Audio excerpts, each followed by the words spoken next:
अस्सलाम वालेकुम रहमतुल्लाहि व बरकातहू। फ्रेंड्स, मैं डॉक्टर कमाल एमडी यूनानी मेडिसिन। इंसान की खूबसूरती में जो सबसे ज़्यादा रोल प्ले करता है ये दरअसल उसका चेहरा होता है। कई बार ऐसा होता है कि इंसान के चेहरे की बनावट, उसकी रंगत तो बहुत अच्छी होती है, लेकिन उसके अंदर कुछ ऐसे दाग धब्बे ज़ाहिर हो जाते हैं कि जिसकी वजह से इंसान की खूबसूरती में कहीं ना कहीं खलल पड़ने लग जाता है।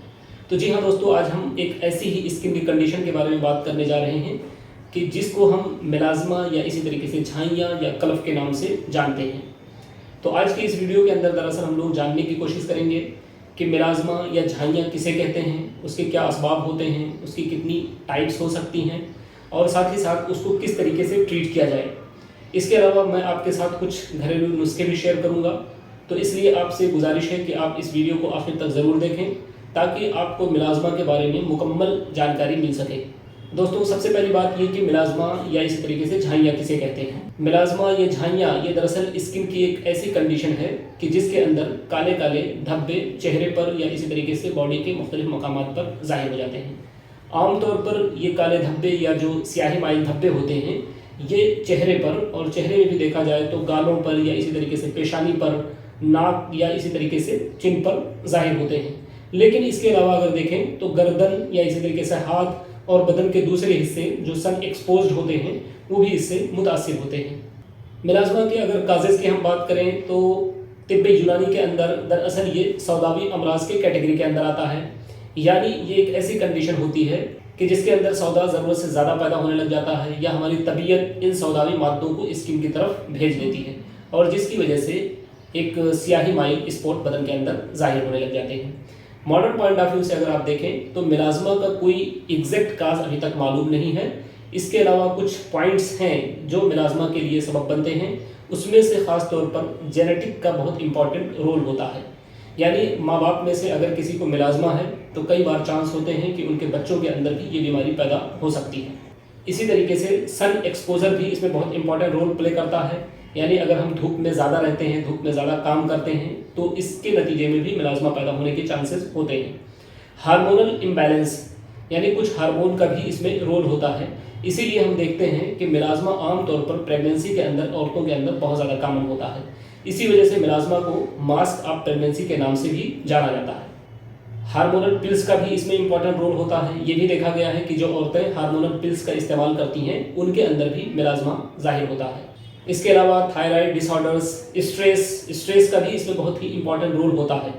ऐसी ही एंटी एपिलेप्टिक मेडिकेशंस यानी ऐसी दवाएं जो मिर्गी को ट्रीट करने के लिए इस्तेमाल की जाती हैं उसकी वजह से भी मेलाज़मा पैदा होने के चांसेस होते हैं। इसी तरीके से ये भी देखा गया है कि कुछ लोग जो अलग अलग तरीके की क्रीम का इस्तेमाल करते हैं तो वहाँ पर भी मेलाज़मा पैदा होने के चांसेस होते हैं। मेलाज़मा एक ऐसी कंडीशन होती है कि जिसके अंदर जो हमारे मेलानोसाइट्स जो हमारे स्किन के अंदर पाए जाते हैं उनसे मेलानिन का प्रोडक्शन इंक्रीज कर जाता है। ये लोकली भी हो सकता है या बदन के बहुत सारे हिस्सों को भी शामिल कर सकता है।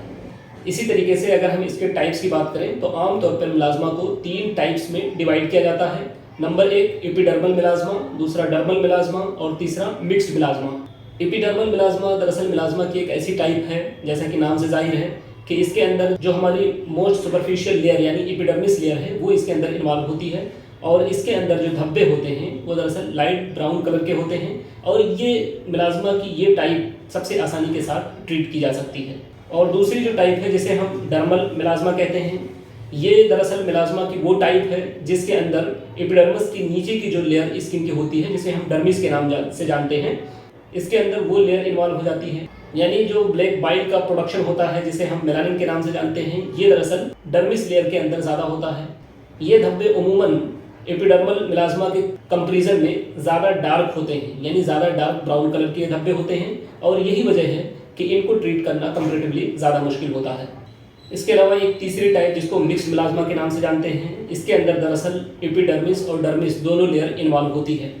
मेलाज़मा की ये टाइप सबसे ज़्यादा कॉमन है और इसके अंदर अगर आप देखें तो ये जो धब्बे होते हैं उमूमन ब्राउन ग्रे कलर के या इसी तरीके से ब्लूइश ग्रे कलर के होते हैं और मेलाज़मा के इस टाइप को ट्रीट करने में सबसे ज़्यादा वक्त लगता है। दोस्तों, इसी तरीके से अगर हम मेलाज़मा की ट्रीटमेंट की बात करें तो यहाँ पर एक चीज़ तो क्लियर होनी चाहिए कि मेलाज़मा की जितने भी टाइप्स हैं, पहले टाइप्स को छोड़ करके बकिया सारे टाइप्स को ट्रीट करने में ज़्यादा वक्त लगता है। ये कुछ दिनों का प्रोसेस नहीं होता है बल्कि इनको ट्रीट करने में 2 महीना 3 महीना या इससे ज़्यादा का भी वक्त लगता है।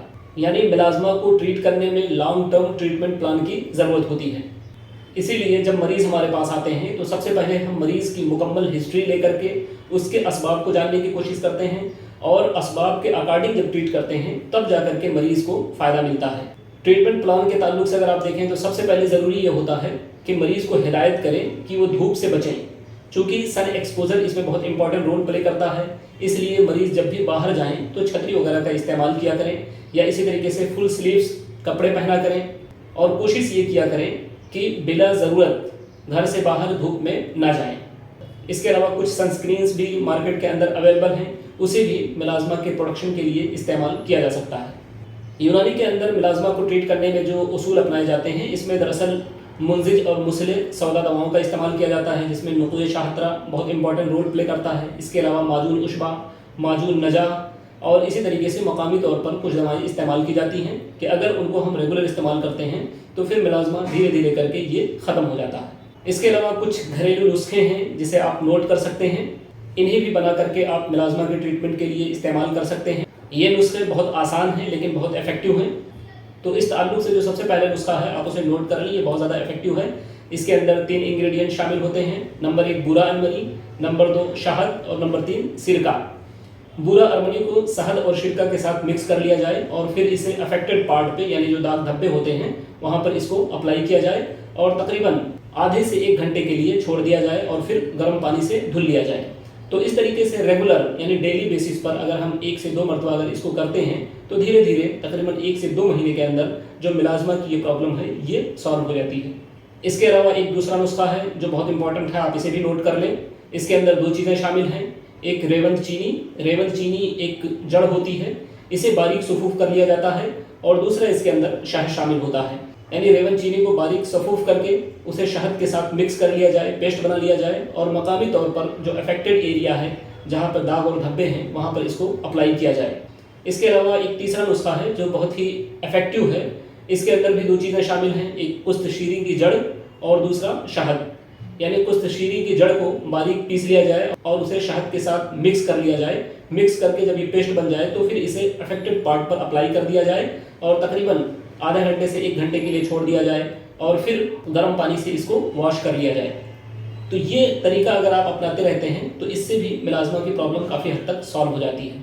यहाँ पर एक चीज़ मैं बताऊँ आपको कि यहाँ पर मिलाज़मा के जो नुस्खे शेयर किए जा रहे हैं ये दरअसल तीनों नुस्खे ये उस मिलाज़मा के लिए बहुत ज़्यादा इफेक्टिव हैं जो ख़ास तौर पर एपिडर्मल लेयर को शामिल होते हैं या इसी तरीके से किसी हद तक डर्मिस लेयर इसके अंदर इन्वॉल्व हो जाए। लेकिन अगर मिलाज़मा बहुत ज़्यादा डार्क हो जाए यानी डर्मल लेयर भी उसके अंदर शामिल हो जाए या मिलाज़मा मिक्स टाइप का हो जाए तो ऐसी सूरत में 2 दूसरे ऐसे नुस्खे हैं जो बहुत ज़्यादा इफेक्टिव होते हैं, आप इसे भी नोट कर लें। इसके अंदर जो पहला नुस्खा है उसके अंदर 2 चीज़ें शामिल हैं। नंबर 1 प्याज की बीज और नंबर 2 शहद। इसके अंदर प्याज के बीज को काफ़ी बारीक कर लिया जाता है, सफूफ बना लिया जाता है और फिर इसे शहद के साथ मिला करके पेस्ट तैयार कर लिया जाता है और फिर इसको लोकली तौर पर मकामी तौर पर इस्तेमाल किया जाता है।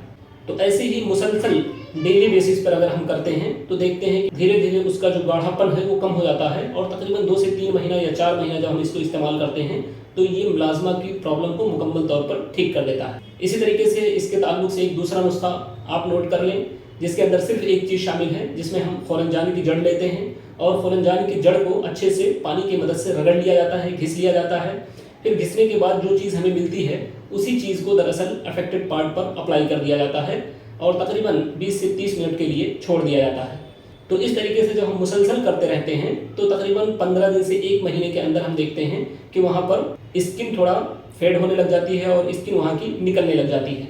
कई मरतबा मरीज़ देख करके इसको परेशान हो जाते हैं, परेशान होने की ज़रूरत नहीं है। जब ये कैफियत पैदा होने लग जाए तो फिर इसका इस्तेमाल रोक दें और उसके बाद जो हमने एक रेवंत चीनी का नुस्खा बताया उसको इस जगह पर अप्लाई करें। तो हम देखते हैं कि धीरे धीरे मिलाज़मा की जो ये प्रॉब्लम है ये सॉल्व हो जाती है और मरीज़ मुकम्मल तौर पर ठीक हो जाता है।